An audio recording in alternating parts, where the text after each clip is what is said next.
Glória a Deus. Nós vamos passar o Ministério da Palavra. Eu quero convidar você, por gentileza, a abrir sua Bíblia no livro de Gênesis, no capítulo 8. E nós vamos ler o verso 22. Ele vai ser o nosso ponto de partida e o trilho também da nossa ministração. Gênesis capítulo 8, verso 22. Estamos numa série de mensagens enfatizando vida abundante, e eu quero falar hoje sobre a lei da semeadura e colheita. O texto sagrado diz o seguinte: enquanto durar a terra, não deixará de haver semeadura e colheita, frio e calor, verão e inverno, dia e noite. Essa é uma declaração que o próprio Deus faz depois do dilúvio. E eu gostaria que você, por gentileza, pudesse repetir comigo. Como eu tenho dito, além do poder de declarar a palavra, isso também nos ajuda a memorizar as Escrituras. Então, se você puder, depois de mim, repita com ânimo. Diga comigo: enquanto durar a terra, não deixará de haver semeadura e colheita, frio e calor, verão e inverno, dia e noite. Pai, nós oramos pedindo graça e favor do alto. Clamamos mais uma vez a liderança do Teu Espírito Santo, não apenas na compreensão da palavra, e clamamos por entendimento espiritual, mas oramos também, ó Deus, por aquela aplicação personalizada, única, que só o Senhor tem o poder de produzir em cada um de nós. Nós oramos que, além da instrução, aquela faísca de ignição, aquela centelha de fé que só a Tua palavra pode gerar dentro de cada um de nós, que isso também aconteça e que, enfim, a Tua palavra cumpra todo o seu propósito para a honra e glória do nome do Senhor mesmo. Nós oramos em nome de Jesus. Amém. Bom, essa é uma declaração, como disse, feita pelo próprio Deus. E a terra tinha passado pelo que a gente pode chamar aí de um reset, a um recomeço. Deus afirma no verso anterior, o verso 21 de Gênesis 8, que Ele não mais destruiria a terra da forma como Ele tinha aplicado aquele juízo. E Deus não apenas fala que isso não se repetiria, mas Ele diz: enquanto durar a terra, então está valendo até hoje. Ele diz: não deixará de haver semeadura e colheita, frio e calor, verão e inverno, dia e noite. Essa é a razão pela qual a gente continua tendo essa diversidade. É só olhar para o domingo passado, calor, para esse frio, verão e inverno. Aqui a gente pode ter todas as estações no mesmo dia, mas a Bíblia fala desse ciclo normal da terra, dia e noite. E assim como essas coisas duram até hoje, Deus diz: enquanto a terra durar, não deixará de haver semeadura e colheita. Evidentemente, você, ao perceber o que os versos seguintes, do início do capítulo 9 apontam, nós reconhecemos que há uma declaração de Deus sobre semeadura e colheita que diz respeito àquilo que nós podemos chamar do plantio literal. Por exemplo, no capítulo 9, no verso 20, a Bíblia diz: sendo Noé agricultor, passou a plantar uma vinha. Mas, quando Deus está falando de semeadura e colheita, Ele está falando só do plantio natural, literal?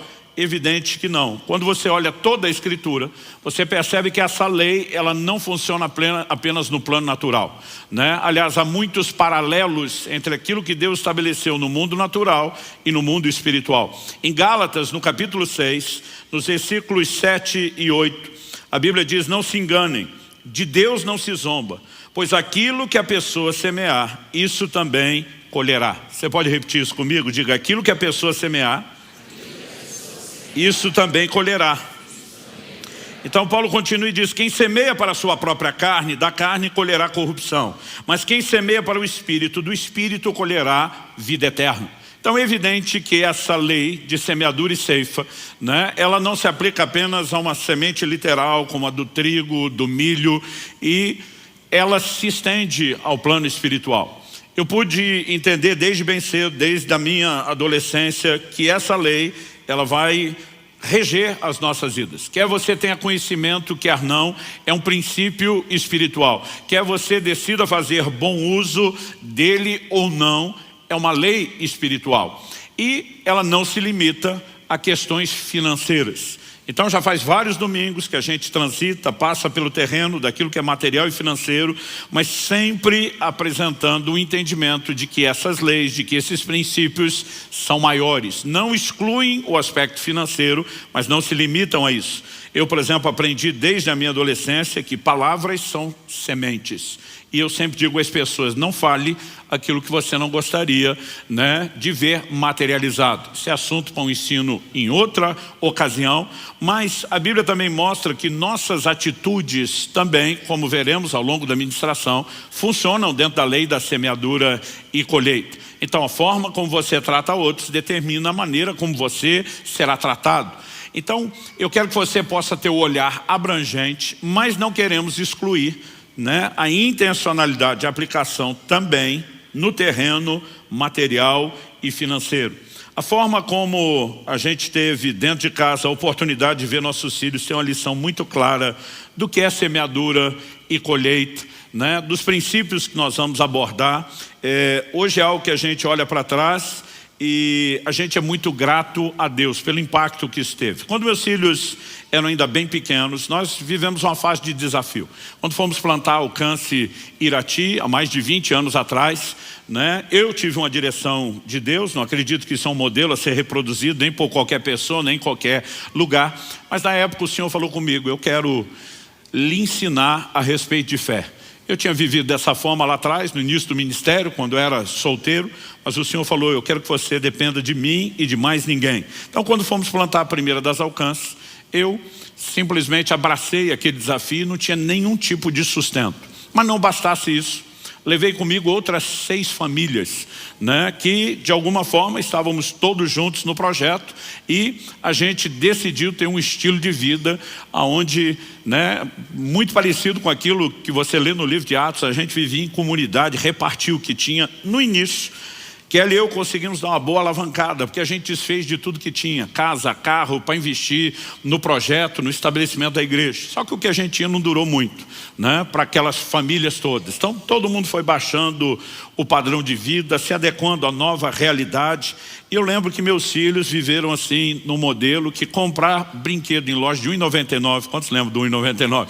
Isso era artigo de luxo já, né? Porque o padrão realmente estava, né, lá embaixo. E eu comecei a ensiná-los, eram pequenos, eu queria que eles entendessem sobre dinheiro. Desde fidelidade a Deus, com boa administração. Então mesmo não tendo muito recurso, a gente pensou, eles têm que aprender. E nós decidimos que ia guardar todas as moedas que a gente pegasse de troco. Então desde pedágio na época, não tinha cobrança automática, eletrônica, a gente acabava, né, que movimentava muito mais dinheiro do que fazemos hoje com os pagamentos eletrônicos. Então eu lembro que eu abri uma lata, fiz um corte, improvisamos um cofre que eu achei que seria maior do que os cofrinhos que vendiam, né, prontos, que eram pequenos, e falei, olha, nós vamos juntar dinheiro. Só que ninguém abre essa lata até o dia que ela estiver cheia. É a lei, é aqui o acordo. Mas quando estiver cheia, nós vamos torrar isso tudo em brinquedo. Então vocês vão lavar a alma, vão sair do nível 1,99 para algo melhor. Pensa na ansiedade das crianças, chacoalhava a lata, media o peso, né? Não podia abrir, mas a gente foi depositando, eu não sei quantos meses passaram, mas foi dentro do ano, não levou o ano todo. E um dia a lata finalmente encheu, né? Eu lembro que meu filho falou assim, ó, já quase não faz barulho, dizia, não, encher é quando não couber mais. Então o dia que não cabia assim mais nenhuma, eu falei, nós vamos abrir. E agora esse investimento foi feito para vocês. Eu queria que eles entendessem, eu quero economizar, gastar depois. Só que eu fui muito ingênuo. Eu olhando o tamanho daquela lata, eu achei que tinha muito dinheiro. Em vez de abrir e contar primeiro, eu já comecei, quais os planos de vocês? Israel, o que você quer fazer com a sua parte? Ele falou, pai, ele era garoto e o que estava na moda para as crianças da época era aqueles carrinhos da Hot Wheels. Ele falou, vou gastar minha parte e comprar uma pista inteira com os carrinhos da Hot Wheels. Falei, legal. E você, Liz?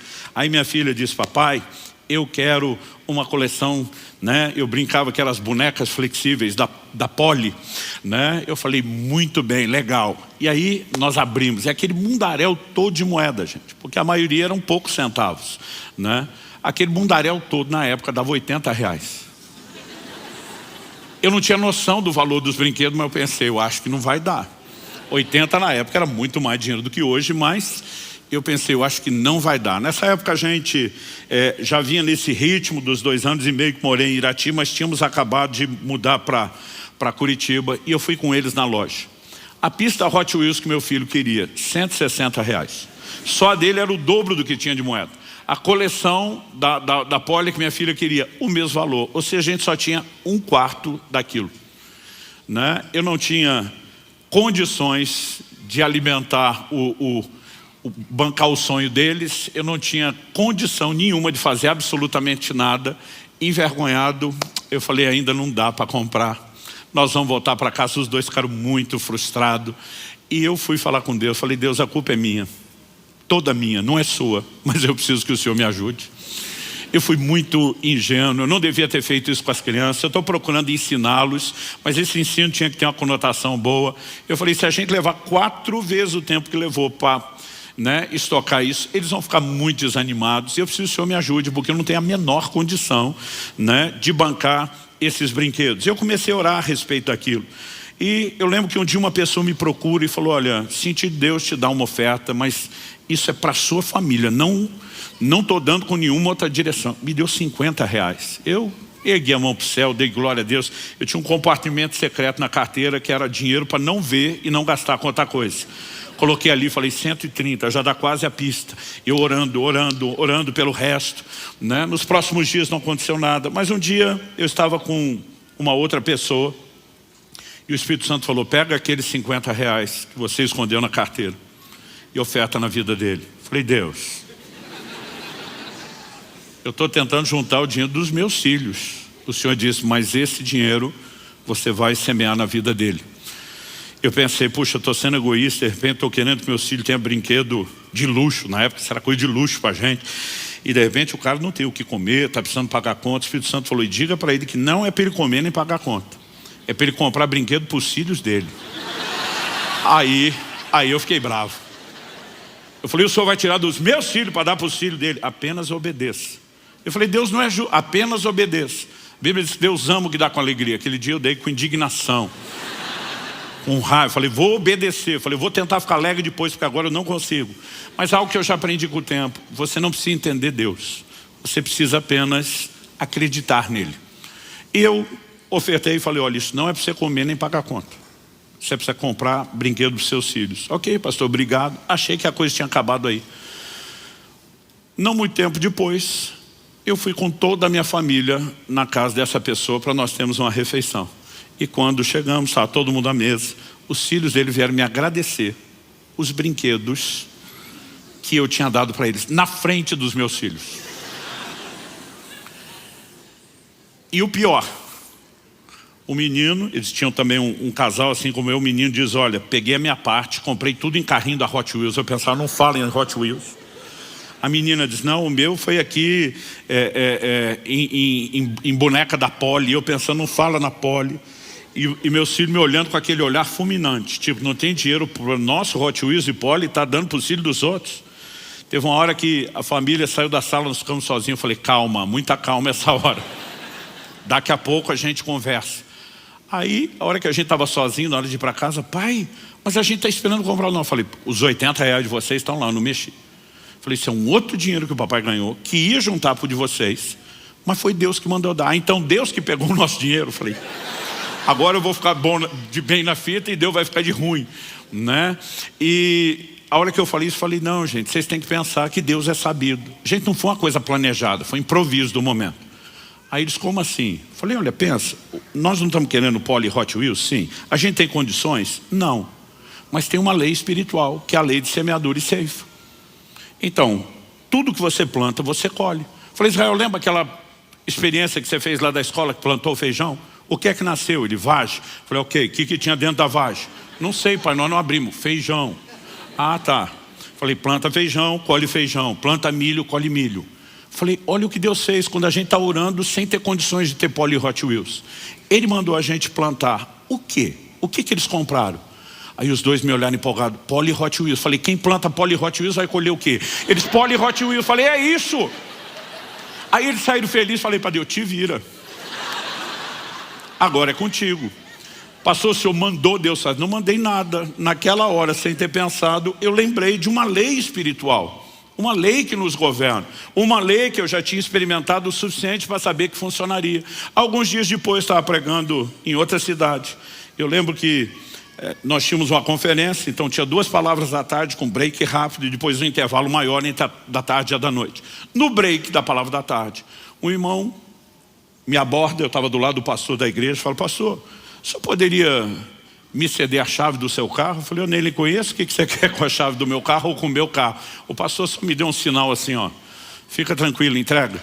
Eu falei: você vai devolver? Ele falou: vou, pastor, eu trouxe uma coisa para você, não queria entregar na frente de todo mundo, então eu já quero guardar no carro. Eu falei: ficaria mais fácil se você explicasse antes. Aí brinquei com aquilo, não vi o que era. No intervalo entre a tarde e a noite, fui para a casa que eu estava hospedado, tomar um banho, e quando cheguei lá, lembrei, abri o porta-mala, tinha 2 pacotes, né, de presente, embrulhado para presente, mas o embrulho era de loja dessas de brinquedo, de criança. Peguei as 2 sacolas com as 2 coisas. Quando passei na sala, Kelly e as crianças tinham me acompanhado, mas tinham ficado na casa na sessão da tarde. Falei: todo mundo para o quarto, reunião de família. Quando eles entraram, eu já tinha aprendido a história de não prometer o que você não sabe. Então eu falei: olha, alguém entregou isso para o papai agora, eu acabei de pegar, ainda não sei o que é, mas como eu vi loja, embrulho aqui de loja de brinquedo de criança, pode ser que seja para vocês. Pode ser que alguém só aproveitou o papel. Vamos descobrir junto. Eu lembro que o Israel pegou, olhou e falou: claro que é nosso, pai, tem até o nosso nome. Falou: esse aqui é meu, esse aqui é seu, Liz. Quando ele abriu o pacote dele, o que era? A pista Hot Wheels que ele queria. Não era outra, era a que ele queria. Quando a Liz abriu, o que era? A coleção da Polly que ela queria. Detalhe, a gente nunca falou isso para ninguém. Os 2 olharam para mim: pai, do jeito que o senhor falou. Quem planta Polly e Hot Wheels. Polly e Hot Wheels.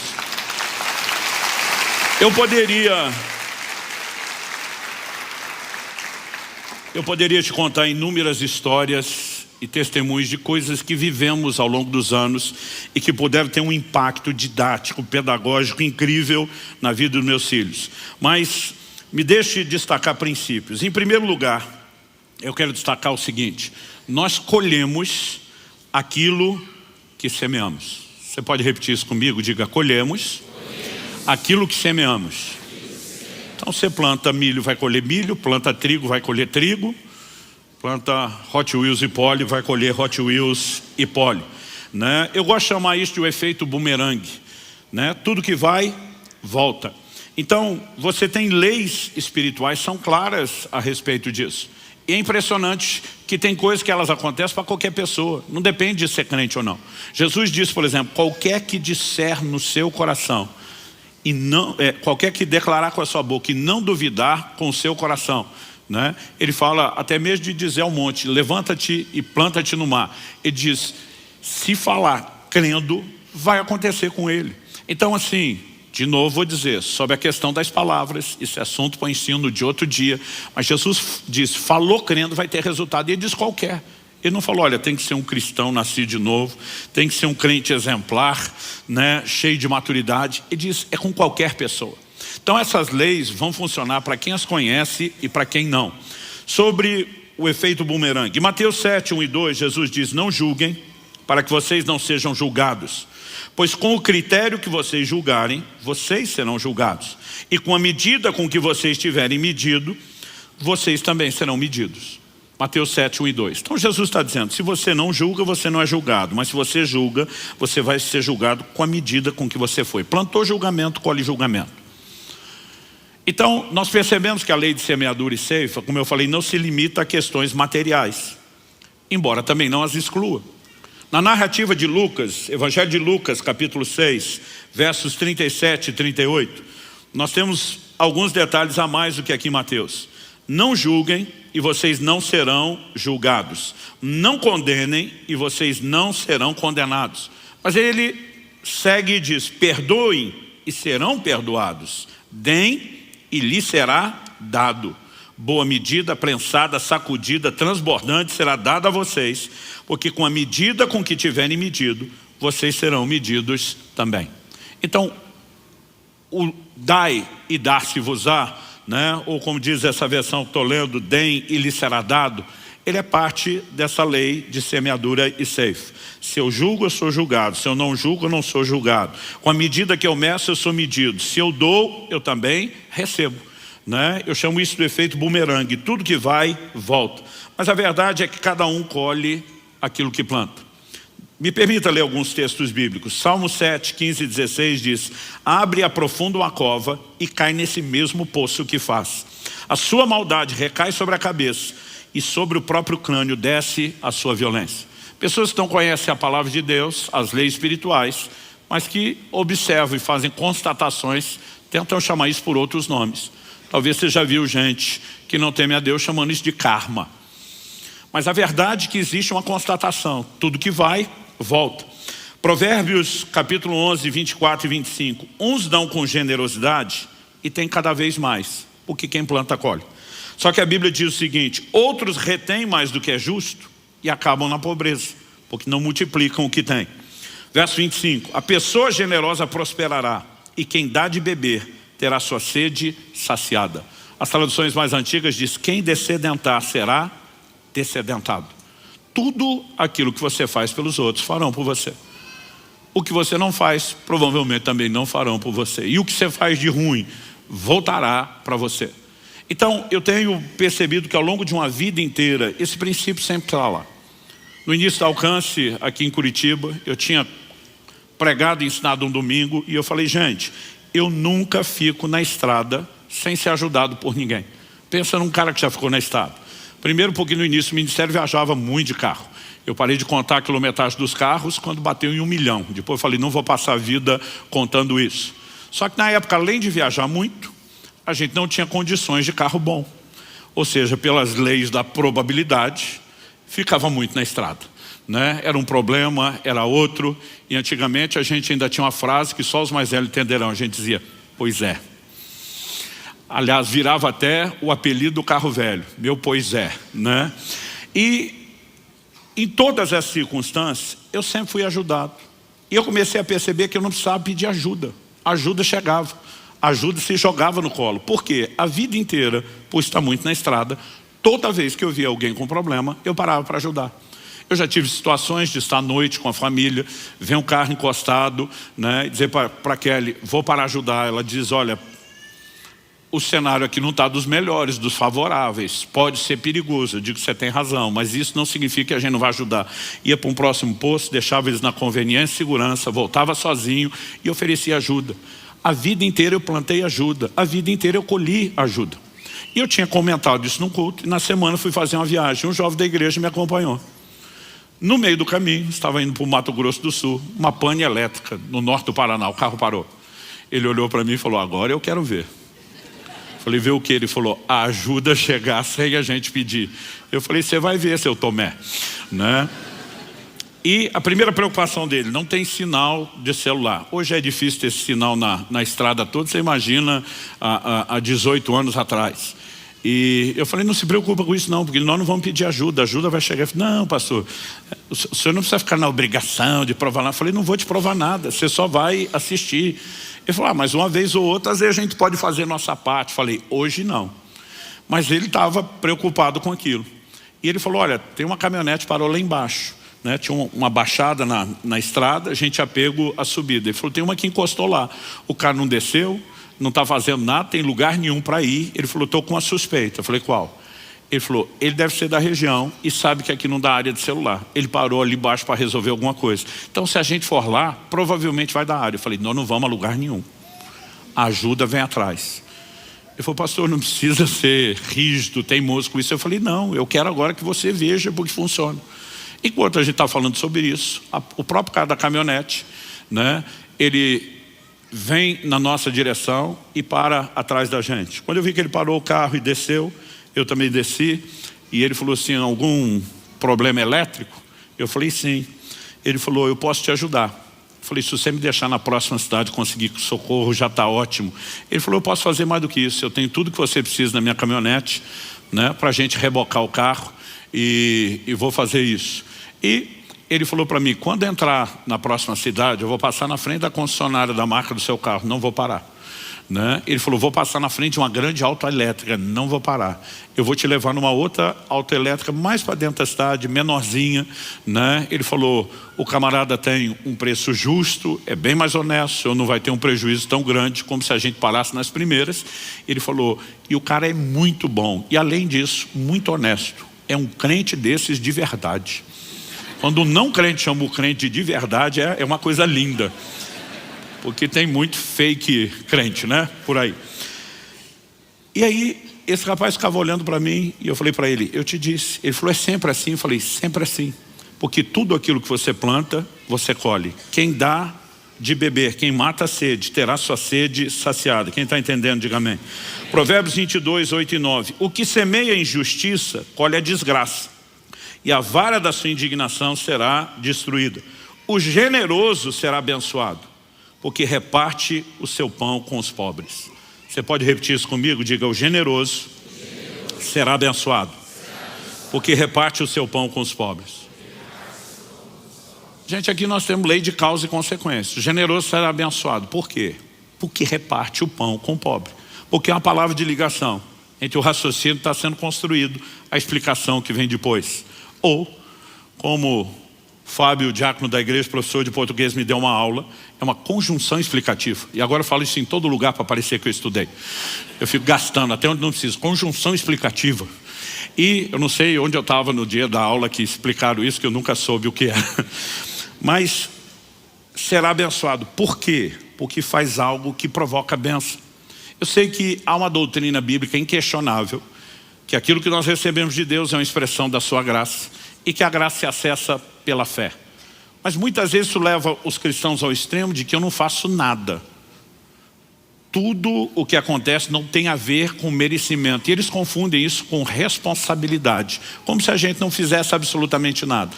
Bom, se para acessar a graça que eu não mereço, eu preciso crer, é lógico que tem um efeito de causa e consequência. Eu tenho que me posicionar em fé. A obediência é apresentada na Bíblia como uma expressão de fé. Então, quando eu decido andar na palavra, escolho, me responsabilizo por isso, eu também estou expressando fé.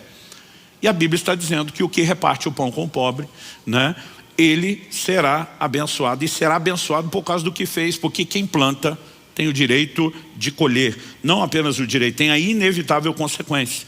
E não importa o que plantou. Se o plantio é bom, a colheita será boa. Se a semeadura é ruim, né, de uma semente ruim, a colheita será ruim. Oséias capítulo 8, verso 7 diz que alguns semeiam ventos e colherão tempestades. Colossenses capítulo 3, verso 25 diz, quem fizer injustiça, receberá em troca a injustiça feita. E nisso ninguém será tratado com parcialidade. Outra tradução diz, nisso não há acepção de pessoas. Então não importa se estamos falando do crente, do não crente, da pessoa boa, da pessoa ruim.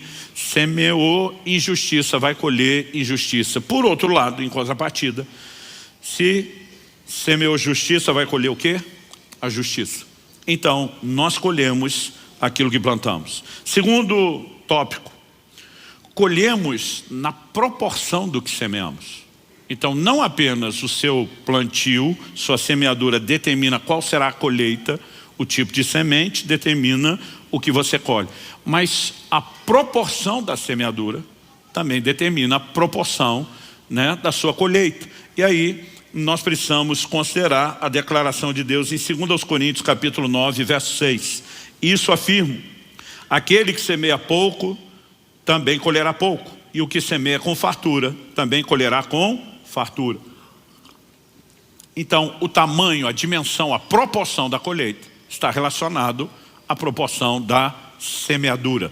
Nós precisamos entender que quando falamos a respeito disso, não apenas o que semeamos determina o que colhemos, mas essa questão do volume também precisa ser colocado nessa equação, também precisa ser entendido. E há dois aspectos que se enquadram dentro desse outro princípio que nós estamos abordando. Não apenas o quanto plantamos, no sentido de quantidade final, mas a recorrência, né? Porque muitas vezes você pode imaginar, semeei muito, mas fiz isso uma vez só. Isso significa que eu teria uma colheita só. Mas semeio sempre com frequência. Terei sempre colheitas frequentes.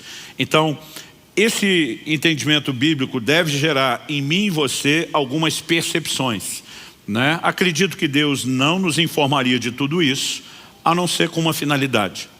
Que a gente não só entendesse que nossas ações terão resultados, mas que a gente pudesse escolher bem as nossas ações, para através delas, intencionalmente determinar os nossos resultados. Essa é a lógica ao longo da Bíblia. Em Deuteronômio 30, 15, depois no verso 19, Deus vai dizer a mesma coisa. Eu ponho diante de vocês a vida e a morte, a bênção e a maldição. E diz, escolhe vida. E diz, se vocês me obedecerem, vida e maldição. Vida e bênção. Se vocês me desobedecerem, morte e maldição. E diz, suas ações terão consequências. Ciente disso, você planeja melhor como vai agir, sabendo o que serão os frutos das suas ações. Quando falamos da lei de semeadura e ceifa, não é diferente. Esse volume de informações não explica todos os mecanismos de como tudo funciona, mas nos dá um mínimo para que a gente possa, e daqui a pouco vou abordar alguns desses princípios, para que a gente possa usar isso com intencionalidade. Dito isso, eu quero passar para o terceiro e último tópico. São alguns princípios da semeadura e ceifa, além do que já abordamos, que colhemos aquilo que semeamos e colhemos a proporção do que semeamos. Algumas questões que eu e você precisamos considerar. A primeira delas, dentro desses elementos agora já mais genéricos que eu quero destacar, é que há um tempo até a colheita. E a gente precisa entender isso. Gálatas 6:9 diz, e não nos cansemos de fazer o bem, porque no tempo certo faremos a colheita, se não desanimarmos. Se você vai lá, falar na semeadura e colheita literal, planta um grão hoje, né, do que quer que seja. Amanhã você está colhendo isso? Não. Existe um tempo para a colheita. E a Bíblia está dizendo que mesmo quando fazemos o bem, a gente vai colher no tempo certo. Mas o texto diz, se não desanimarmos. Tem muita gente que interrompe o processo de semeadura, que desiste da colheita, né? E a Bíblia está mostrando que eu e você não podemos animar. Eclesiastes capítulo 11, verso 1 e 2 diz, lance o seu pão sobre as águas, porque depois de muitos dias você o achará. ênfase, depois de muitos dias, não de uma vez. De vez em quando alguém fala, pastor, o que é lançar o pão na água? Né? Eu pego, em vez de comer, eu jogo na água. Eu falo, olha, não é literal. Né? Alguns acreditam que, quando você olha para a nação de Israel, você vê que eles incorporaram muito do comportamento dos egípcios, onde eles viveram por mais de 400 anos. Né? A prática de embalsamar os seus mortos era uma delas. Mas, por exemplo, muitos falam a respeito do delta, né, lá do Nilo, aquela região bem frutífera do Egito, que uma das formas que eles tinham de semear o trigo não era apenas arando a terra e saindo plantar. Há comentaristas que dizem que muitas vezes eles jogavam, né, a semente, o grão de trigo na água, porque o próprio rio levaria, e à medida que elas iam encostando nas margens, que era um solo bem fértil, aquilo simplesmente ia brotando e frutificando. Não tem como dizer com toda certeza se esse é o significado, mas isso é uma das possíveis explicações que para mim faz muito sentido. Né? Você está lançando a sua semente e você sabe que em algum momento isso não está perdido, não foi jogado fora, vai dar resultado. Mas o texto continua e diz assim, reparta com 7 e até mesmo com 8, porque você não sabe que mal sobrevirá à terra. Então vamos pensar junto. Quando falamos sobre gestão material e financeira, há uma sabedoria bíblica na administração. Essa sabedoria significa que a gente deve sempre ter uma mentalidade de provisionamento. Qual foi a revelação que Deus, por meio de José, deu a Faraó? Aproveite o tempo da abundância, das vacas gordas. Guarde recursos para o tempo da escassez, das vacas magras. Né? Infelizmente tem gente que passa uma vida inteira gastando o que ganha. Mesmo na época das vacas gordas, gasta tudo. E não trabalha com provisionamento. Quando chega um momento de dificuldade, ele está em desespero. E o curioso é que as pessoas sempre falam assim, surgiu um imprevisto. Eu falo, olha, o imprevisto tem esse nome porque você não podia prever o que ia acontecer. Mas uma coisa é previsível, haverão imprevistos. Então, mesmo que você não preveja quais são, você pode prever que eles vão acontecer. E para isso a gente se organiza, a gente trabalha com provisionamento, com reserva. Então, é sábio administrar sua vida com essa perspectiva. Mas Deus está dizendo, você não sabe o que vai acontecer no futuro. E é bom você se precaver quanto ao futuro. E uma das formas não é só o dinheiro que você guarda consigo. Tudo aquilo que você repartiu com o maior número de pessoas é um plantio, é uma semeadura. E lá na frente, quando surgirem necessidades, você tem um crédito de colheita. Então, pastor, com qual provisionamento eu trabalho? Eu digo os dois. Eu aprendi com o tempo que eu posso guardar o recurso de forma literal. E eu posso investir no meu futuro, semeando na vida de pessoas, porque a colheita é inevitável. Mas é importante que a gente saiba também que há um tempo. Os resultados não vêm de imediato. Quando meus filhos eram pequenos e começaram a ver esses resultados, eu dizia, olha, tem coisa que você planta, ela nasce rápido. Tem árvores, por exemplo, que elas demoram muito para crescer e desenvolver. E eu dizia muitas vezes para eles, tem coisas que vocês estão participando da semeadura e vão colher. Eu dizia, mas tem coisas que os filhos de vocês, meus netos, vão colher. Então, ao longo de uma vida, nós vamos sempre estar olhando para esses princípios e entender, existe um tempo. Esse tempo não tem uma única matemática que explica. Não é apenas porque não há resultado imediato. Tem créditos que Deus guarda, né, de acordo com o seu conhecimento prévio de todas as coisas, que Deus guarda para a hora certa. A Bíblia fala que Mardoqueu, ou Mordecai, dependendo da versão da Bíblia que você usa, o tio de Esther, ele tomou conhecimento de uma conspiração para tirar a vida do rei. E ele simplesmente, para não ser cúmplice, porque quando você sabe de algo errado e não denuncia, você é cúmplice, ele vai lá, expõe a conspiração foi desbaratada, a vida do rei foi salva. Alguém fez alguma coisa para agradecer esse homem? Não. Essa é a hora que alguns crentes ficam meio amargurados. Eu fiz algo, ninguém nem disse obrigado, algo que eu e você, quando entendemos as leis do reino de Deus, precisamos saber, não importa se alguém vai te agradecer. Tem um Deus vendo todas as coisas. E toda semeadura tem colheita. Quando você olha para Amã, se torna um inimigo pessoal de Mardoqueu, com a intenção de destruí-lo. Quando ele decide fazer isso, já tinha construído até a forca para enforcar o homem. Na noite anterior, o rei perde o sono. E alguns eventos não são aleatórios. Tem o dedo do nosso Deus soberano. Esse cara não consegue dormir, não tem televisão, não tem internet, né? E ele decide um entretenimento maravilhoso. Pede para alguém ler as crônicas do reino, né? Eu fico imaginando que diversão para a madrugada.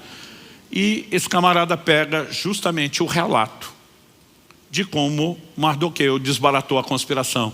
O rei pergunta o que é que foi feito para recompensar esse cara. O cara que está lendo diz nada. Como nada? Não, se fosse feito estaria registrado. Não tem nada registrado, não fizemos. O rei olha e diz, não pode ficar assim. Quando é que vem o crédito do plantio? Na hora da necessidade. Eu tenho visto coisas que eu fiz para ajudar outros. E muitas vezes a gente vai tomar escolhas e decisões, e teve momentos onde eu senti uma direção de Deus, de fazer investimentos na vida de pessoas. Então, por exemplo, estava me organizando com Kelly a longo prazo, como podemos fazer para depois de ter ofertado a nossa casa, voltar a ter a casa própria, a gente cheio de planos. Mas eu lembro de uma ocasião que eu tomei conhecimento de uma pessoa, né, que se ela não fosse ajudada, ela ia perder um consórcio, todo o dinheiro investido, e o Senhor falou comigo, ajuda. Eu pensei, ele não se precaveu para o imprevisto dele. Eu me precavi, agora tem que pagar a conta dele. O Espírito Santo diz, reparte com 7 e até com 8. Você não sabe o que é que vem depois. Você não sabe quando e como vai precisar. Falei, vou te obedecer, né? E falei para aquela pessoa, como eu posso te ajudar? Ele falou, pastor, eu não quero tomar vantagem do senhor, não adianta o senhor me emprestar dinheiro que eu não tenho para devolver porque a coisa está feia. Ele falou, o que podemos fazer? Eu te vendo o consórcio de uma forma bem justa. Eu não queria consórcio. Mas naquele momento entendi que era a forma de ajudar. Fizemos a transação. Isso me aconteceu 2 vezes, com pessoas diferentes, em ocasiões diferentes.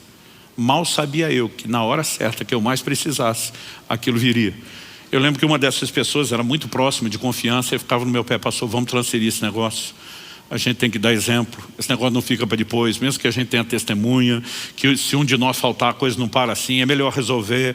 E eu fui enrolando ele, até que um dia o Espírito Santo falou comigo, acordei de manhã, ele falou, liga para fulano, faz a transferência do consórcio hoje. Eu pensei, está um dia corrido.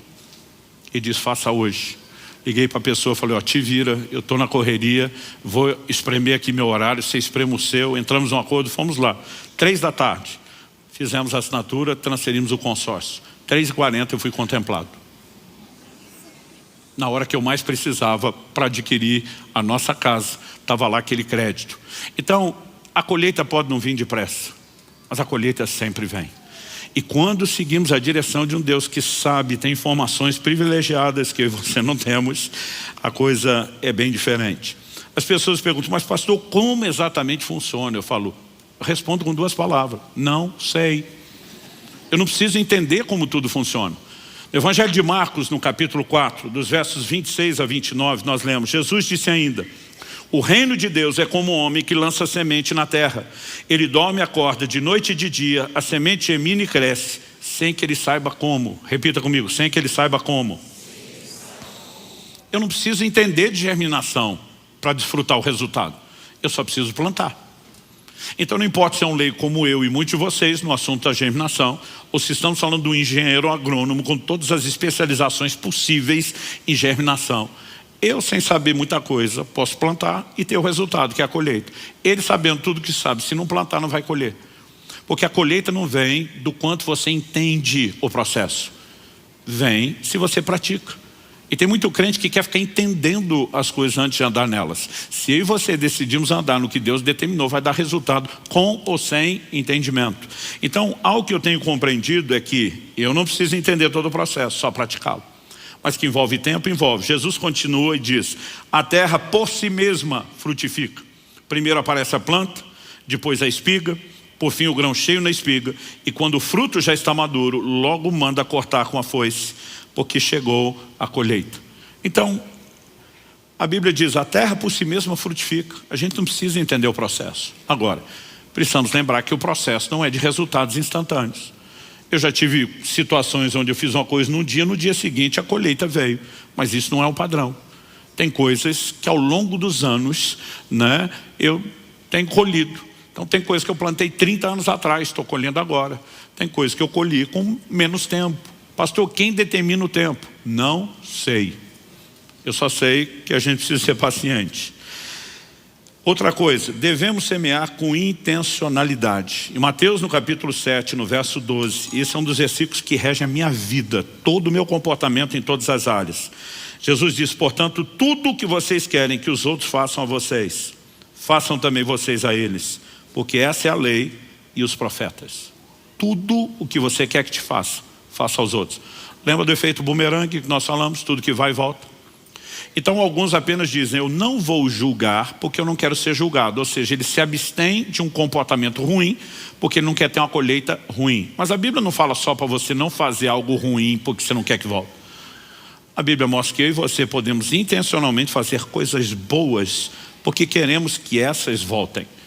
Então tudo o que querem que os homens vos façam, fazer a eles. Um dia uma pessoa estava comigo e ela falou assim, cara, nesse fim de semana eu já te vi ganhar pelo menos uns 10 presentes diferentes. Ele falou, deve ser bom ser amado. Eu senti uma dor naquele comentário, falei, por quê? Ele falou, eu raramente ganho presente. Eu falei, antes da gente avaliar a consequência, vamos na causa. Você costuma dar presente? Não, não ganho nada, também não dou. Eu falei, existe uma lei espiritual que é a lei de dar e receber, não é de receber e dar. Eu falei, você vai passar uma vida inteira esperando acontecer para fazer e não vai nem receber, muito menos fazer. Porque esse negócio de depois que eu tiver eu faço, gente, isso é conversa mole. Jesus disse, quem é fiel no pouco será fiel no muito. Quem é fiel no pouco será infiel no muito. O cara não consegue ser generoso quando tem pouco.